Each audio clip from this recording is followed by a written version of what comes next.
Welcome to Win with Richardson and Richardson. What's important now? Success in business most often comes down to hard work, not by silver bullets and quick fixes. It's knowing where to focus that hard work that's key to winning. Join sales prospecting expert and 3-time seven-figure business founder Carrie Richardson and managing partner of R&R Consulting and former owner of Doberman Technologies, Ian Richardson, for radical honesty regarding strategic planning, accountability, and execution that will get you the systematic results you're working toward. Let's get into today's episode. Thought leader and your host, Carrie Richardson.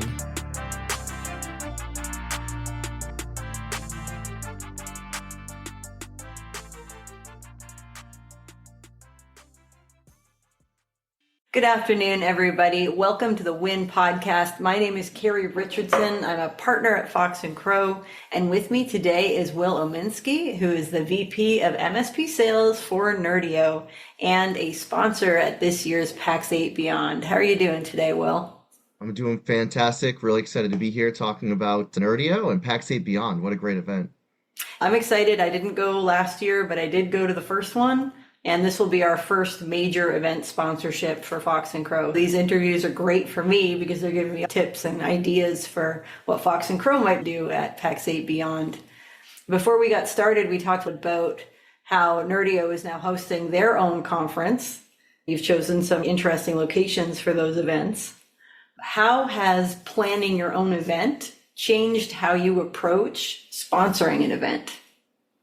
It's a great question, and I think it's pretty interesting because it's a very different perspective when you put on your own event. There's a lot of behind-the-scenes things that happen. You want to make sure everybody's comfortable, having a good time, and getting something out of it. So when we now sponsor an event and at PAX 8 Beyond, we're thinking about how can we ensure the people that we're engaging with or take time to come over to our booth maybe or one of our breakout sessions are going to get the most out of it. Being thoughtful about curating content and having conversations that are going to help them propel their business. It's less about us telling them how great and amazing Nerdio is. It's more about starting with talking to them, asking questions about their business and what are their goals and what are they looking to get out of the event, and then giving them information or helping them achieve those goals. That's how we think about it. A lot of learnings with putting on our own event and doing the same things, getting feedback and using that to shape our go-to-market approach. Nerdio Con's been going well. You've got 3 years under your belt now. Where's next? We are still in the planning stages for next year. We will be making an announcement fairly soon about where it's going to be. I'm very excited about it. As you know, we try and pick fun, different locations. We found that most of our attendees are from North America, and many North Americans don't have passports, so that can certainly be a struggle. For the sponsors, it can be logistically difficult to ship stuff and get a booth down there and those types of things. We do love doing things internationally, but this year was our first year doing it in the States, and it worked out really well. So for PAX 8 Beyond this year, what preparation has Nerdio done? We're a month out. What are your expectations for the event?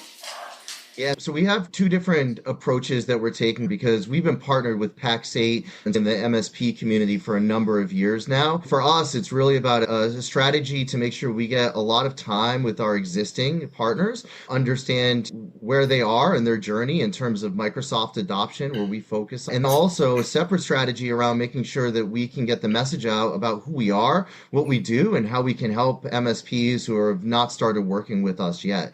Everything from partner dinners to what we're going to be showcasing at our booth or in our breakout sessions. One of the big ones is that Nerdio, for example, is in the Microsoft 365 management game. For years, we've been focused on Azure infrastructure and Azure virtual desktop, but we also have this great product and seen a lot of growth on the M365 management side, which I think a lot of people don't even know that we do yet. Tell us a little bit about that. Obviously, with being in the Microsoft ecosystem for so long and working with MSPs, they said, hey, you helped us so much with Azure Virtual Desktop. But that's only a small portion of what we do day to day in the Microsoft ecosystem. We also manage Microsoft 365, and that can be difficult. We need a multi-tenant management tool. Nerdio feels like a logical organization that could support us there. A couple years ago, we started investigating that. In November of 2024, we made a very large release to help with things like one OneDrive, Teams, Intune, and Autopilot, features that you get when you buy M365, but many MSPs are not using those features, right? They buy this license, you get your Microsoft apps and Exchange, but they're not able to standardize all of their customers, and there aren't many tools out there that can do that very seamlessly and easily. One of the things I love about Microsoft is they have a solution for everything. Now, is the MSP industry specifically going to see value in it, and the SMB is going to see value in it or find some other product? They give you a lot of flexibility, and they're including more in standard SMB flavor licenses like Business Premium. Look at Defender, a highly rated security product included in Business Premium, and MSPs are like, well, I don't use it because I don't know how to. I go to these events and there's many security products that I can use, and one of our goals is giving the MSP flexibility, right? And I'm not saying go replace one of these other amazing tools, because we work with so many great partners out there. It will also be at the event, but we all know security, it's like an onion, right? You have all these different layers, so you're paying for Defender. Let's make it easy to enable it and have multiple layers in your security stack. I haven't healed from our SharePoint migration 10 years ago. I remember selling, when I was at my MSP, SBS servers, and I would talk up how SharePoint, you get this with your SBS server, and it's amazing. In a lot of places, SharePoint's also where things go to die. You got to give it the care and feeding that it needs. Those limitations in character length, number of files, number of nested folders, and things like that. I'm making the switch to an Apple computer this month. It'll be my first time not using a Windows interface in my entire business career. My teenage daughter had to have her Mac, and I'm the computer guy, right? Because I'm in the industry, even though I'm in sales. Anytime she needs help, I'm trying to figure out the interface and do it. I love my iPhone, don't get me wrong, but a Mac is difficult. That's a great use case for an Azure virtual desktop, right? You can stream down your business critical applications. We see that all the time. I'll send it over to Ian. He's in charge of that. Awesome. Although I think he's still got a little PTSD from back in the tech support days. He's not a big fan of people asking him how things work when it comes to computers these days. It's so funny how that happens, though. Like, even in my neighborhood, I'm the computer guy, right? I'm the VP of sales, but I'm probably better than all of them in terms of my technical ability, but I have no formal technical expertise or training. What's the equivalent of let me Google that for you, except for AI? Let me ChatGPT that for you. It's a great if you understand what you're doing already, but I don't know how great it is for creating plans for things that you've never tried to do before. I feel like you could probably troubleshoot a computer, provided your computer is working at the time. I feel like salespeople just have that kind of personality in them. We're less afraid sometimes just to try new things and see if it works out. So sometimes we fall into those things, right? Like, okay, I read the prompt, let me try that. Oh, I just destroyed my computer. Okay, I'll go back to step one.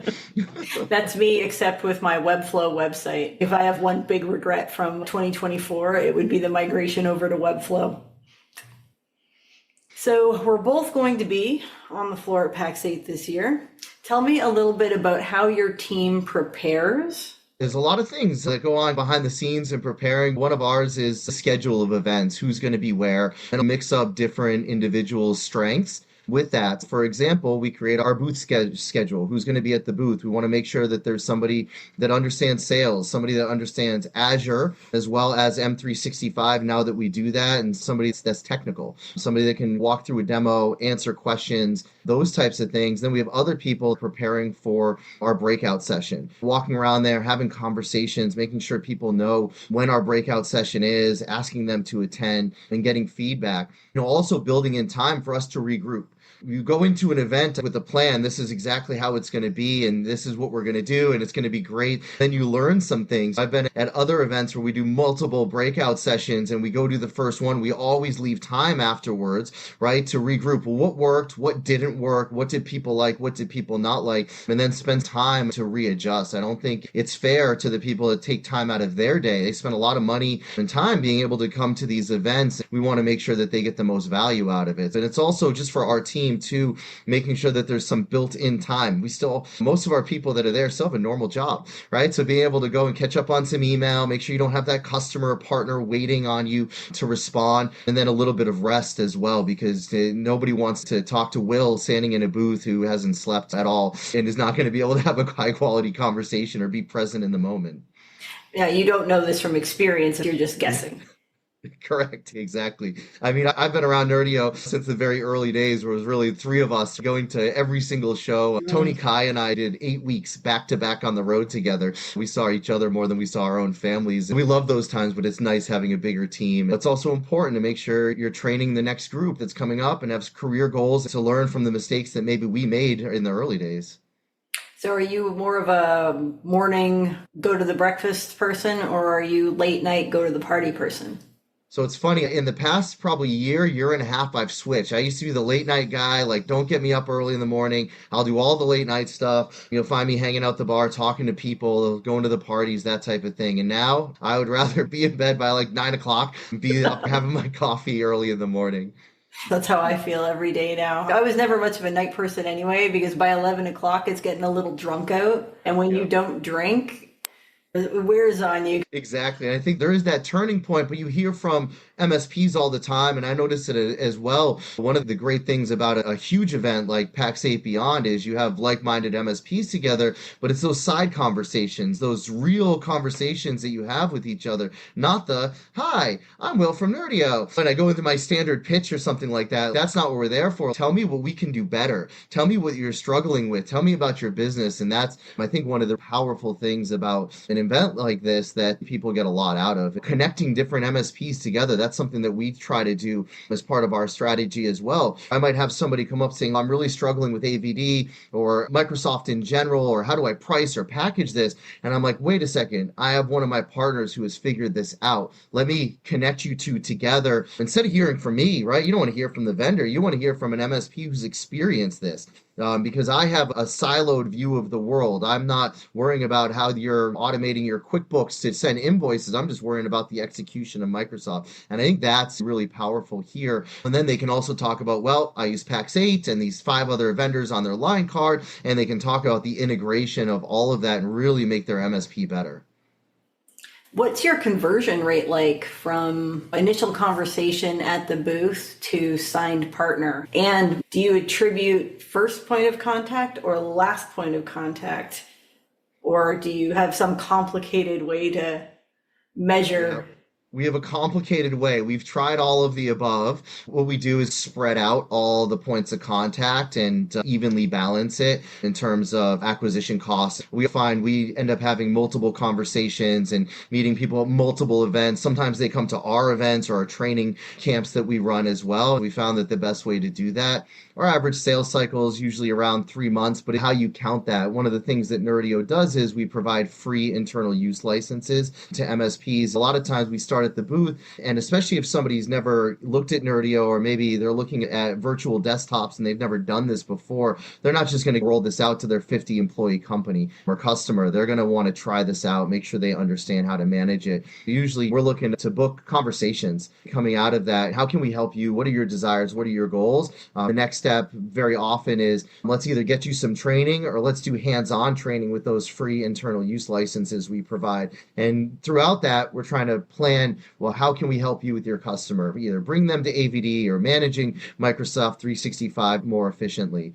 So that's really what we're looking to do, is have those conversations and open up the door. I don't know if others take the same approach. If you come up to our booth and talk to us or in the hallways and have a conversation, we're not going to push a meeting. If you don't want to talk to us, you don't see value, great, that's fine. Let us tell you what we do, and let's not book a meeting if that doesn't make sense. We'll ask your permission. Can we put you on our mailing list and send you updates once a month just so you know what's going on? If not, then we won't put you on our mailing list, and maybe we'll find some value down the road. Favorite swag or swag that people seem to like the most? What have you done that people really liked?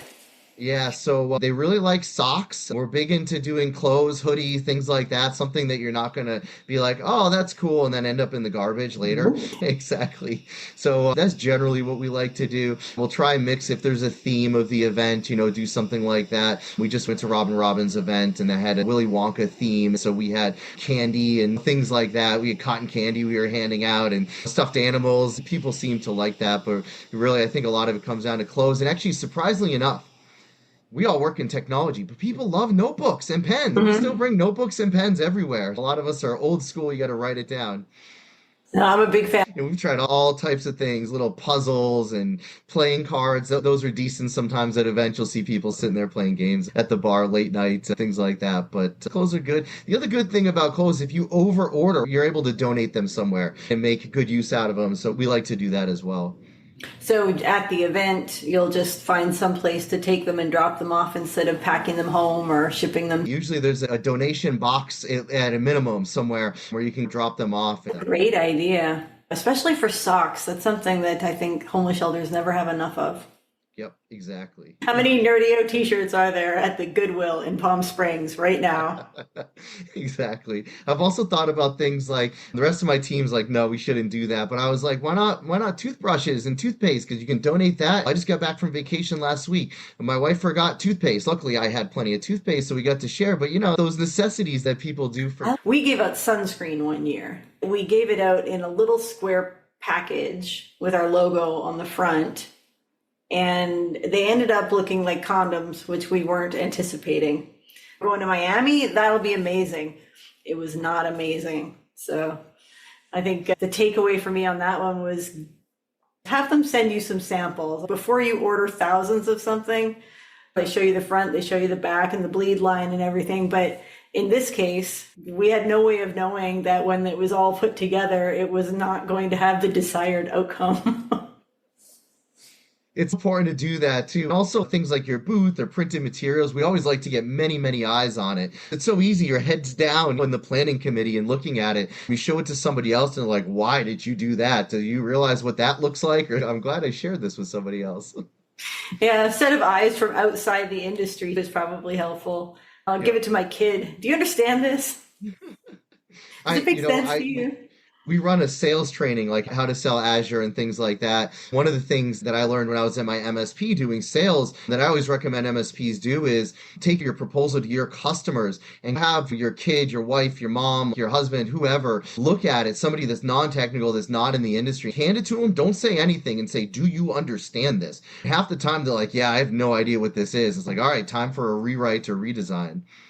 I think I'm most excited about having conversations with the MSP community about all Nerdio has to offer. Combined with that, where should Nerdio be looking to go next? Where are the next things we can do to help MSPs? I've been in the MSP industry for a long time, but I don't have all the answers. Nerdio is very much an outside-in organization, so the feedback is invaluable to us. And also the connections with the people at PAX 8 themselves, right? They see so much. They give us a lot of feedback about what to do.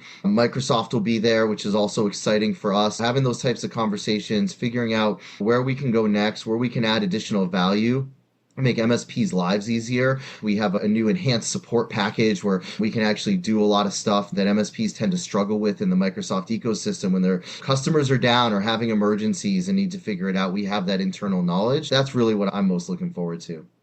Great. I'm looking forward to seeing you there. Thanks for joining us today on Win, and we'll see you in Denver in June. Thanks for having me. It's a pleasure.